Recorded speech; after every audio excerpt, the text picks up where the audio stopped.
Back again. Bestie, we are back and welcome to today's video. If you are new here, I am your bestie in all things academic from high school to crash. I'm joking. I'm your bestie in all things education.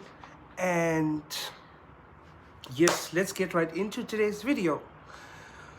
Well, let me tell you something about today's video. It's really one of the most controversial topics that I didn't even want to cover because there are so many different opinions and different mixed emotions around it, especially around the black community. You know, as the black community, there are a lot of things that are not deemed to be acceptable. And today's video is discussing one of them, which is taking a gap year. Yep. Taking a gap year after your matric is really one of the most controversial things, especially in the black community. And why do I say that? Because my friends were victims of it. I was a victim of it in high school. The family was like, ooh, you are not taking a gap year. No child in this family will take a gap year. Do you hear me? So let's talk about it, bestie. What is a gap year? Well, bestie, a gap year is that year that you take after matric to go and think about what you want. You go and rest, and you also start planning your life and what is good for you. Remember, in my previous video, I highlighted that we might all be in matric, but our developmental ages are not really the same, and we're not going to grow at the same pace, right? Yes, so some people might need an extra year to plan and think about that. And there's quite a lot of opportunities that you could potentially also look at. There are gap year programs that allow you to increase your skills, learn more languages, and travel around the world or the province or the country, wherever. And later in the video, we're going to talk about what are some of the things you could do in your gap year. Okay. But what are the benefits of a gap year, bestie? I feel that one of the benefits has to really be growth. Most importantly, personal growth, and in some instances, academic growth. And I'll tell you why. So when you're in a gap year, bestie, you really get to think about the things thoroughly, and you're seeing them from a 360. You see everything that was happening last year and how you could have fixed this, you could have fixed that. And that really benefits you because you also get to realize, no man, I actually don't want to be a doctor. I'm just doing it because, people want me to. But I'm not passionate about being a doctor. And you discover that, I actually like computers. I like working in, the office, computer vibe. That's what I like. You see, so it gives you an opportunity to grow and also to discover and volunteer and job shadow. You can get internships, learnerships that you could do to discover your passions to the fullest extent. Remember, we can never really know our passions. We have so many things that we enjoy, but you can never really be sure that this is the one. You can never be sure that this is the one. You just hope that this is something I'm good at, and I'm hoping it works out. I mean, that's what we do. Like I said, you could also go and volunteer. You can volunteer at any organization, could be the hospital, could be a hospice. Wherever your interests lies, you can go there and actually volunteer, bestie. You could get a job. You could get a job and save up. Remember, some of us come from environments where money is not a luxury. Even having to apply to university was quite expensive for some of us.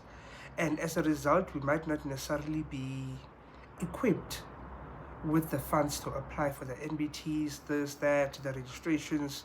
So we end up not going because of such situations. And it's very unfortunate.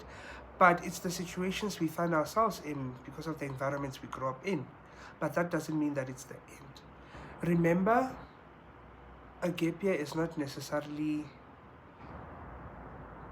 the end or a pause. It's just you thinking about what you want in life carefully. Okay. The other thing, you get to really boost your CV. Like right now, go check your CV as a grade 12 learner. What does it have? I bet you it has your hobbies, your subjects and the awards you got in primary. By the way, if you have awards you got in primary in your CV, delete them now. Delete them now. You're not gonna tell me you were the chairperson of a netball, hockey, whatever in grade 7. We don't care. You are in high school. We want grade 10, 11, 12. Like, you were top learner in grade 6. Good for you, bestie, but it don't matter now. It's 6 years later. Give us something fresh. So a gap year also allows you to add a lot of things onto your CV, such as volunteering, learnerships, and so forth, which is why it might be beneficial for you. And when we say that you are resetting, what are we talking about? You get to look at your goals again. Like I said, I don't want to be a doctor anymore, so what should I do? So that's one thing you could definitely be looking at. You get to look at the goals that you had planned for yourself and realize, are these still aligned with what I want in life or not? And then let's talk about the other thing you can do. You could get an employment opportunity. If you're into computer, you could go into programs like We Code Girls. There's I think it's We Code Girls? Oh, Girls We Code. Basically, you'll do some research. It's like a boot camp where you learn about coding and all of that.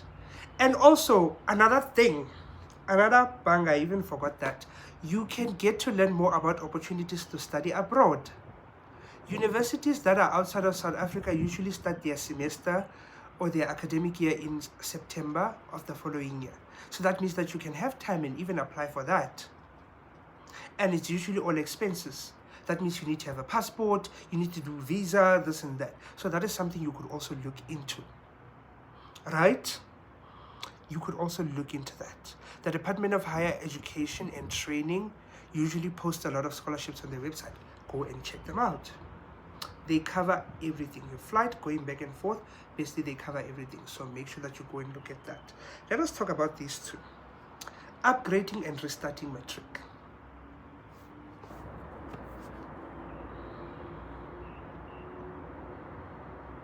I know that's also one of the very, very touchy subjects.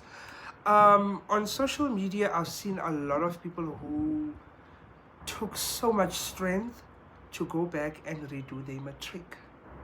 Remember, we said that matric results are not really the end of the world, but they do determine how your life goes.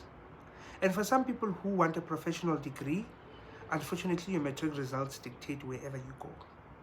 So some people find it best to go back to matric, either upgrade 2 subjects or restart the whole show. And I actually saw someone on TikTok the other day. It was actually so inspirational. They got an offer at university, but it wasn't a program they wanted. And I want to commend them for that, because it's not easy for you to turn down an offer at university and go back to grade 12. It means that it's really something you do not want. And they went and they did very well. Now they are in their course, and that was very exciting.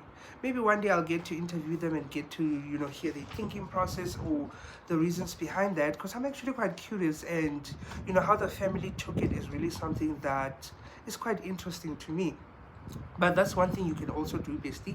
There are amazing upgrading schools across the country. The department also, offers you some schools do, some schools will not. Find out which do in your area and take it from there.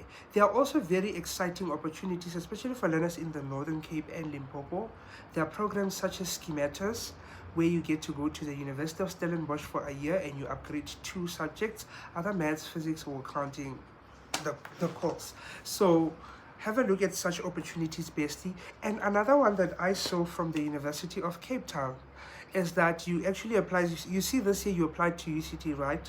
Let's say you get in, but you decide this year is not good. You don't have funding and da. You just need to email them. I don't know what's the email, but you check it on the website. You email them and you tell them that you will not be registering for this year. You'll register next year. Next year when you come, you do not need to apply again. How cool, right? I mean, so basically, what I want to leave you guys with is that a gap year is not really an easy thing to do, but only you know yourself better than everyone. You know what you're good at, you know what your weaknesses are, whether that be there isn't enough funds. If Wits wants you to pay 12,000 rand, do you have the 12,000 rand? And in the next video, we're going to cover something more and more and more exciting. We're also going to be talking about things you need to know as a first-year learner, getting accommodation, how do you not get scammed, how to make sure that your offers do not decline on the university portal. But until then, bestie, thank you very much. I hope you liked, subscribe to the channel, because when you swipe, you are never going to see me again. Bye, bestie.